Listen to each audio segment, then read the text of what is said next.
My question is about this peace plan that was published yesterday. Have you seen the original of this plan? Was EU involved in the develop of this plan, or at least aware about preparation of this plan, maybe via United States or Ukraine? And what's the position of EU on this plan? What EU is going to do? Maybe propose some alternative. Thank you. Thank you, Vitaly. And I mentioned the press conference that President von der Leyen gave this morning in South Africa. She actually got a similar question on the so-called US peace plan. Now, we haven't been communicated formally the plan, but on this question, the President reiterated that from the very first day of this war, we have stood by Ukraine side by side, and together we have been defending the principles of the UN Charter. We have been working very intensively with President Zelensky and President von der Leyen herself, personally, very engaged with President Zelensky and the coalition of a willing for a just, for a lasting peace in Ukraine. This is an ongoing process, and as you said, yesterday this peace plan or 28-point plan was made public. The President announced this morning that she will discuss the situation both with European leaders and with leaders of the G20 who are in Johannesburg, in the sidelines of the G20. And she also said that she will reach out to President Zelensky to discuss this issue. And she reminded that, as always, there is nothing about Ukraine without Ukraine. Financial Times reports that the Trump administration wants a deal by Thanksgiving, so on November 27. Do you think that the European Union will have enough time to convince Washington to change his position or to do something, to suggest something to Ukraine, they to be able to stand and not to give up on this plan? Because it seems to be that Donald Trump really wants this to be agreed. Yes, Valentina, I have nothing to add to what I just said, and which is really echoing what the President said herself. So she will be reaching out to President Zelensky to discuss the issue. She will have discussions in the margins of the G20 with the leaders who are present there about the topic, and we will then take it from there. Hello, Paula. Yes, also on this, can you give us a bit more indication when she plans to speak with President Zelensky? Does she mean this weekend, for instance? And second, does she also plan to call President Trump? Because I know that they have a pretty good relation. Does she intend to call the White House as well? Thank you. I don't have more information. Jorge said the President was at the press conference. We haven't been able to speak after that, but these calls could be imminent, and there could be also further calls. That's why we also said stay tuned, because of course there can maybe other contacts in the context of the G20 and while in Africa. We'll keep you posted if there are any relevant readouts. Yes. I know obviously that you're still looking into the plan, 20 points. There's one point actually that mentions the Russian immobilized assets. I know you're working on that regarding the options paper. Can you just, for clarity, confirm that your work on the options paper and the financing for Ukraine will continue unchanged, irrespective of the content of this deal? Thank you. I can confirm that the ongoing intense work on the immobilized Russian assets will continue indeed. Yeah. Thank you, Magnus, with Euractiv. I just note that you say there haven't been any formal communication with the EU about this peace plan. Could you just clarify for a minute? Has there been any informal communication about the plan before it was presented? And has there been any communication since then from the Americans putting pressure on the Europeans to adopt this plan? Thank you.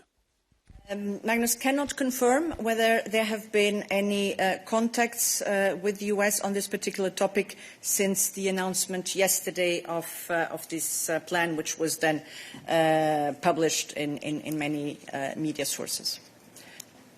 Yes. Thank you. I'm probably asking the same question again, but has there been any communication by the American officials or the ambassador with the European countries' ambassadors in Kiev? And there are also reports that President Zelensky is expected to call several European leaders, including Germany and France's leaders. Can you confirm or deny? Is he also expected to speak to the President of the EU Commission today?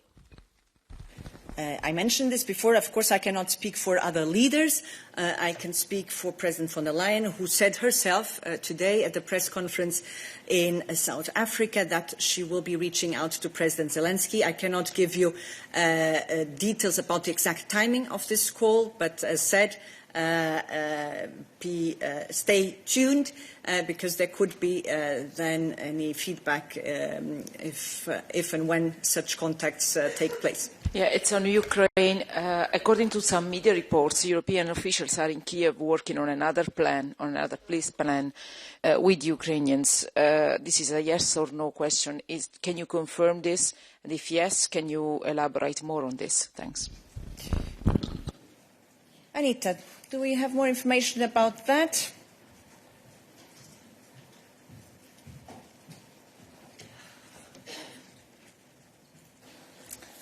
Thank you, Angela. You're referring to another plan? Not that I'm aware of. Okay, so we cannot confirm that. Yes? Yes.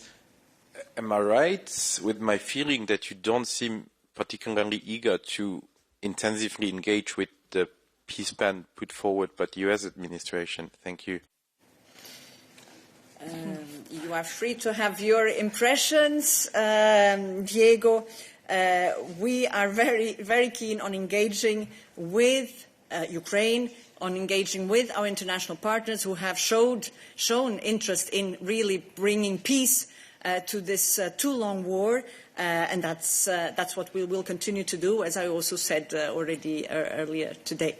Anita, the Russian Foreign Ministry accused Greece yesterday of pursuing a provocative, confrontational course against the Russian Federation and taking openly unfriendly steps due to its decision to cooperate with Ukraine in constructing and using unmanned maritime vessels, and for that, Russia would respond appropriately to Greece. First of all, what is the Commission's reaction to these statements? And secondly, in case there is an appropriate response by Russia to Greece, how will the European Union respond? And second question, Russia's Foreign Ministry spokesperson also said yesterday that Athens was among the first to send weapons and ammunition to Ukraine, and these weapons are currently used by Ukrainian armed forces daily against civilians in Donbass, Crimea, Zaporizhia, and other southern regions. How do you respond to such a claim? Thank you. Thank you. I will just respond on two of your points because the other part was a counterfactual question and we don't like to go into the ifs. First and foremost, it does not come as a surprise that Russia is resorting to threats. Of course, we stand in full solidarity with Greece. We have seen also what Russia is capable of being an aggressor, and this is why we're with Ukraine throughout. On top of it, we have seen also the provocative behavior and the threats that Russia is also posing to our own security. These are multiple hybrid threats to our member states. So for this reason, we're taking action, as we have done in boosting our defense. We have the European defense readiness. Thomas might be able to or might want to come in.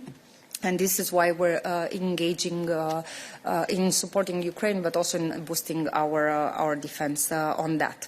Follow up on Alexandra's question.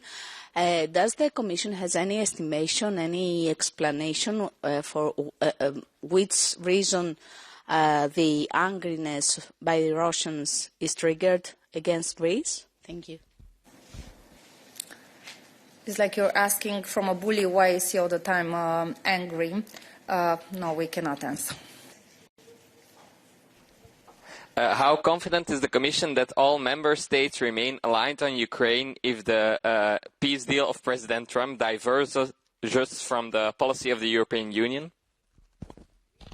Investing a lot of efforts in conveying our messages, our way of seeing the situation in Ukraine to all our partners, including the US, and we will continue to do so.